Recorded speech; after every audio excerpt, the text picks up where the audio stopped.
देते हैं कि ये व्यक्ति हमारे जैसे भाषा नहीं बोलता, खान पान अलग है, कपड़े पहनावा अलग है, या कोई भी और कारण एक बनाकर कि ये संसार में एक नफ़रत पैदा होने का कारण बन जाता है।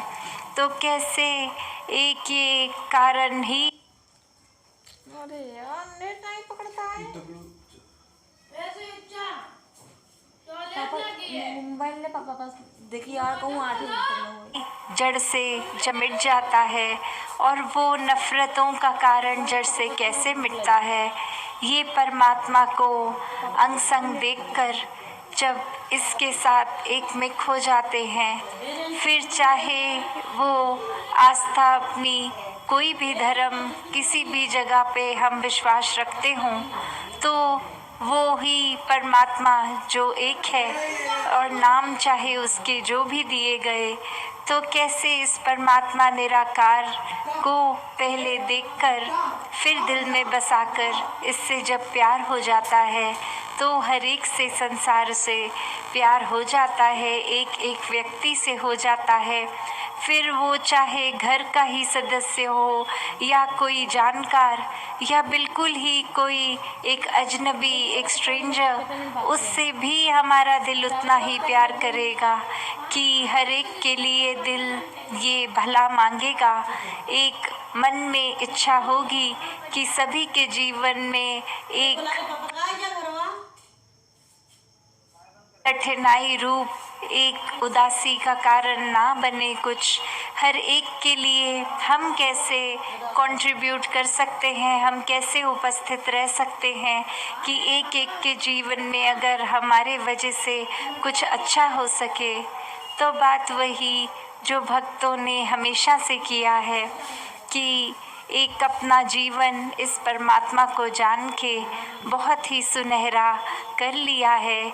परमात्मा को अंग संग देख के हर समय एक अपना मुख उज्ज्वला कर लिया है, ये रोशनी से जो हर समय एक ये लौ है, और इसने तो एक हर चीज़ को साफ साफ दिखाना है।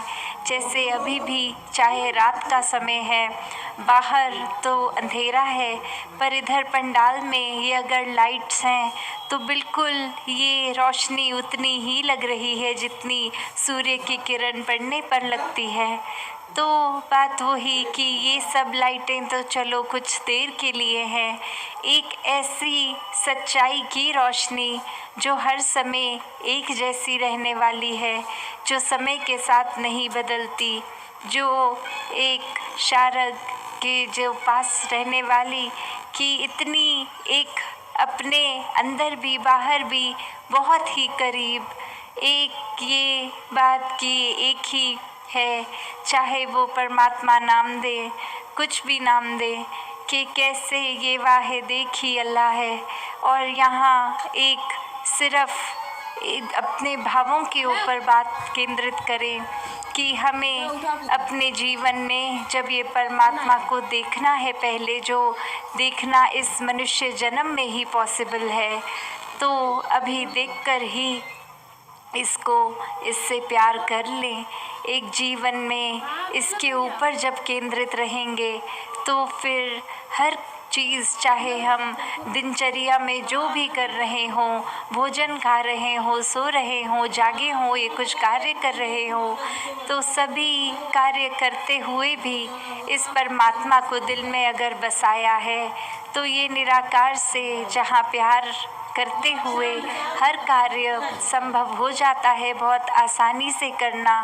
वहीं अगर हम इसके विपरीत जाते हैं, परमात्मा को दिल से निकाल देते हैं, तो कुछ भी कार्य कर रहे होंगे, एक उसमें कुछ ना कुछ हमारा, चाहे वो थकावट का एक रीज़न बन जाएगा या फिर एक हमारा ध्यान ही किसी एक बुरी चीज़ की ओर जाएगा जिससे मन में खटास भी होगी, एक हमारा चिड़चिड़ापन हो जाता है।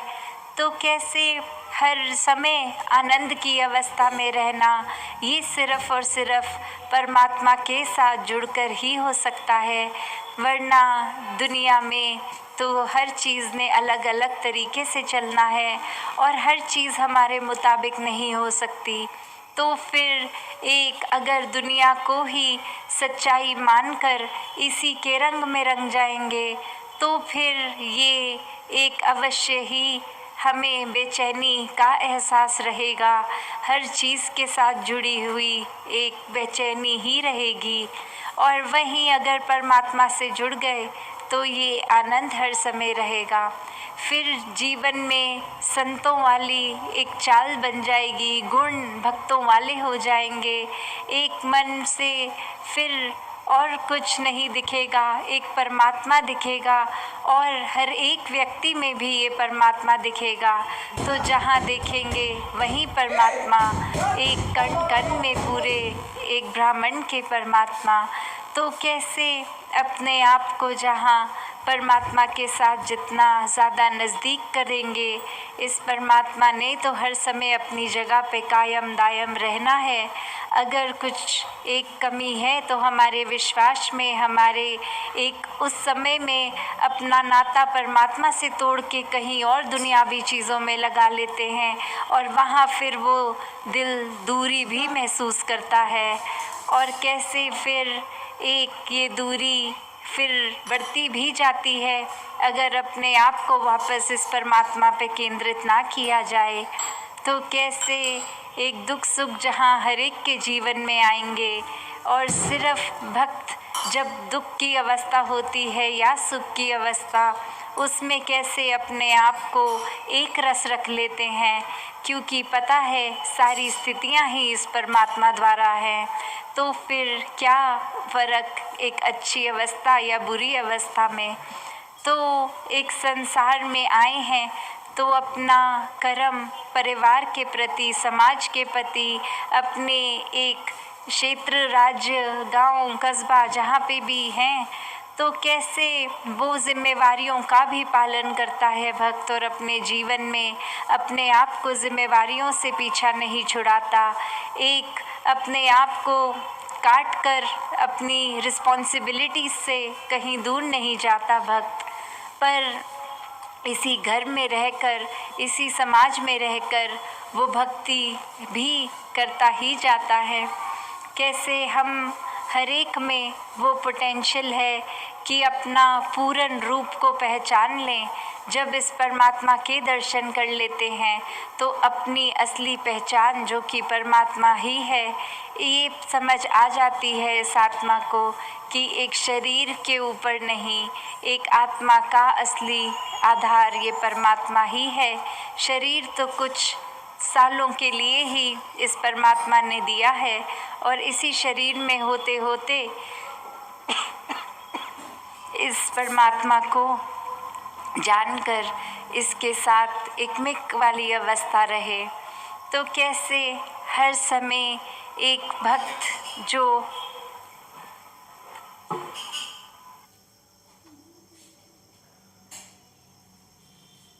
भक्त अपने जीवन में जो गुण रखते हैं वो गुण बिल्कुल वही होते हैं जो इंसानियत के गुण होते हैं।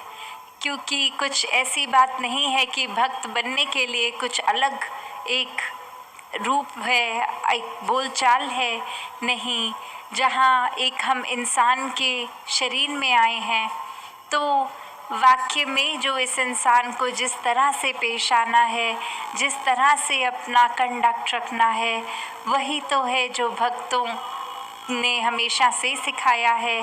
क्योंकि जो भी इंसान वाक्य ही एक फरिश्ता रूप इंसान जो इस रूहान से, इस परमात्मा से जुड़कर इंसानियत के गुण हमेशा के लिए अपने अंदर डाल चुका है, तो वो फिर गुण वही होंगे कि दिल से हर एक का आदर सत्कार प्यार रहेगा।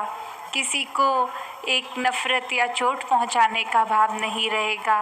अपने मन में हमेशा एक करुणा, दयालुता, एक विशालता रखे कि हर किसी की कमियां अगर हैं भी तो भक्तों को वो नज़र ही नहीं आती, क्योंकि सभी में एक परमात्मा नज़र आता है।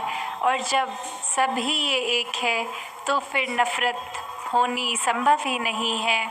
और वहीं ये मन जब फिर एक चैन सुकून के जीवन के लिए, अमन, एकता, शांति के प्रतीक के लिए एक अपने आप को चलाता है, तो वही भक्तों ने सिखाया कि मन में एक दया का भाव होना। ये नहीं कि दया सिर्फ तब अगर किसी की अवस्था हमसे थोड़ी फाइनेंशियली या कोई धन रूप में या किसी मदद के रूप में कम है तो तरस खा के उस पे कुछ